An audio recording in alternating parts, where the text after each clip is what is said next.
interesanti tas, ka es pats nezīmēju grafiti.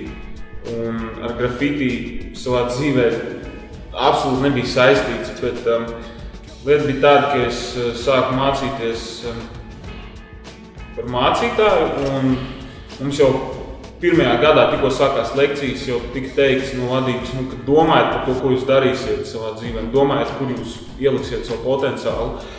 Un domas dalījās, es gribēju darīt dažādas idejas, bet tad es kaut kā sapratu, ka man gribētos pamēģināt darboties ar pusauģiem. Tā kā jau man baznīcā tika uzticēts kaut kas tāds, tad es tikai vēroju viņus un domāju, kas ir tas, kā es viņiem varu nest kaut ko labu, kaut kā viņus motivēt, kaut kā likt klāt viņu talantam un arī caur to kaut kā stāstīt par Dievu. Un es redzēju, ka grafiti ir viņam aktuāls. Un tad vienā jaukā vakarā es sazvanīju savu draugu, kurš arī ir kristietis, viņš arī nodarbojas ar grafiti. Viņš ir ar grafiti uz stūvu un arī grāfiskajā dizainā.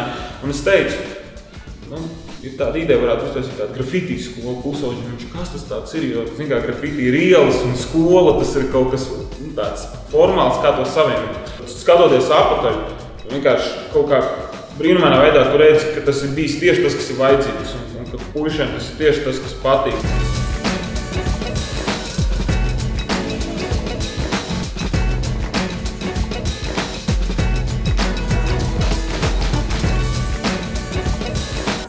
Jā, es sāku iet pagrafā, un tad bija tāds laiks, kad es tā kā augu tajā visā, sāku iemācījos dažādas lietas, tehnikas un tā tālāk. Bet toties atkal grafitī, kā saka Rīgā, viņš bišķi nobluka, tāpēc, ka daudz beidza zīmēt, kā tā vispār. Tad tagad ir palikuši tikai daži cilvēki, kas to vēl, kā saka, vēl tur. To visu, to grafu Rīgā, tā teikt. Protams, mēs nemācāmies tikai par grafitī, te mācu par dizainu, par dažādām tehnikām un tādām lietām. Protams, daudz lietas nāk no pasaules vispār, ko citās valstīs dara. Bet arī nāk informācija no cilvēkiem, kuri jau to ir pieredzējuši. Mans dzīves moto ir tāds, ka Bībelē teikts, ka pavadīt savas dienas tā, lai es beigās esmu gudrs, skaitīt savas dienas tā, lai man gudrs sirds.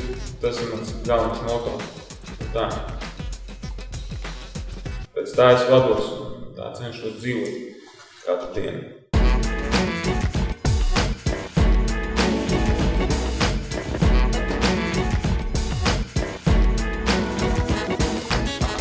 Meklējām atbalstītājus iespējamos, nekas tobrīd nelikās tāds reāls un pavalkams un labie darbi.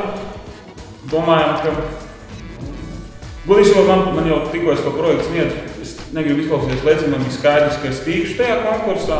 Un tā, ka bija projekta, tas konkursa brīdis, man likās, ka es droši vien arī nevinēšu.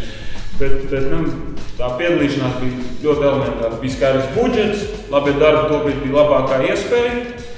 Līdz pusmēnesim draugos nevarēja balsot. Līdz ar to mēs principā pa kaut kādām 5-6 dienām savācām tik balsu klāt vēl, cik citi pa pusmēnesi savācām. Nozīmē, tā intensitāte.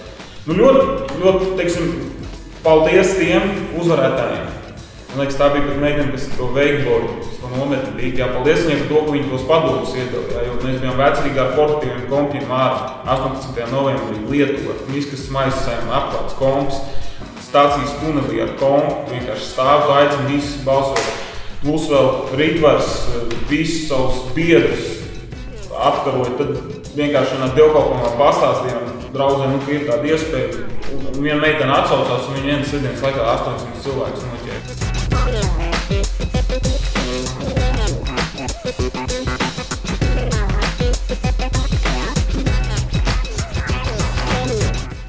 Pamatlieta krāsu kānas, tā ir pamatlieta, un viņas tiks izlietotas vienkārši, lai šeit kaut ko tikai darītu, lai sponsorētu kādus puišu individuālus projektus, kur mēs negribam, lai viņi realizē viņus nelegāli, bet pozitīvi kaut kādām labām idejām. Un ar šo grafiti skolu vienkārši es riktīgi pateicīšu Dievam, ka reku ir izauguši 2 puiši, tagad tikai viens, Ritvars un vēl viens, kas reāli vada, un kur no viņu pašu vidus ceļās tie vadītāji. Tas arī viss mans mērķis. Es gribu, lai mums valstī tiek kaut kāds plusiņš. Ir tā, ka, ja tu kaut ko gribi sasniegt, tu sasniegsi. Nav atšķirība, vai tu, kur tu dzīvo, vai kāds tavs apkārt. Nu, daudz saka, Latvijā neatradīs, bet reku varēja atrast. Labie darbi, jā, mēs dabūjām finansējumu un vienkārši pašam vajag to gribēt. Un vajag uzstādīt to mērķi, ka jā, es varu un es atradīšu to.